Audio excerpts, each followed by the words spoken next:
আসসালামু আলাইকুম বন্ধুরা, আজকে আমি আপনাদের দেখাবো কিভাবে আমি একটা হেড কার্ড চেঞ্জ করলাম। হেড কার্ড চেঞ্জ করার পরে হেড কার্ডের সিরিয়াল কমান্ডিং করে দিলাম।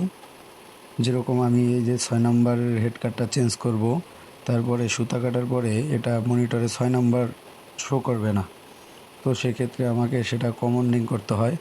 কমান্ডিং করার পরে এটা 6 নাম্বার সুতা কাটলে 6 নাম্বার হেড সিগন্যাল দিবে। নয়তো এটা আমি যখন কমান্ডিং না করব তখন এটা সুতা কাটলে 6 নাম্বার সিগন্যাল দেবে না।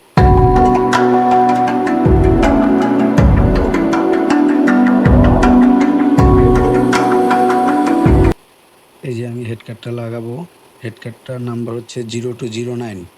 তো এখানে আপনার দেখা গেছে 0209 লাগানো ছিল, আমি 0209ই লাগাইছি। এখানে আপনি 0209-এর জায়গায় আপনি 0203 হেড কার্ডও আপনি ইউজ করতে পারবেন, কোনো সমস্যা নেই। কিন্তু লাগানোর ক্ষেত্রে খুব সতর্কতা অবলম্বন করতে হয়।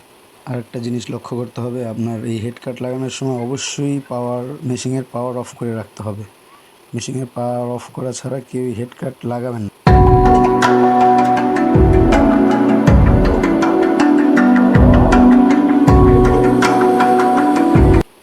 এই যে আমি হেড কাটটা লাগানো শেষ করলাম, এবার দেখেন মেশিনটা চালাইলাম।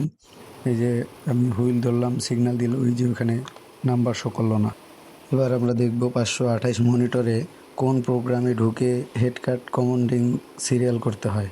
তারপরে এইভাবে একের পর এক লাল বাতি জ্বালাতে হয়।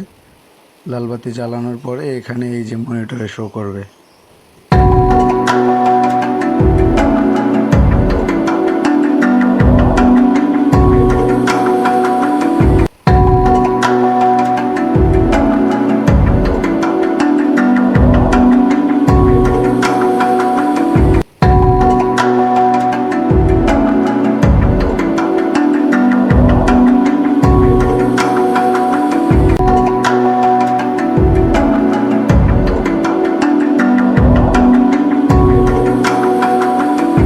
আলহামদুলিল্লাহ, খুব সুন্দর একটা জায়গায় মেশিনটা ঢুকাইছে।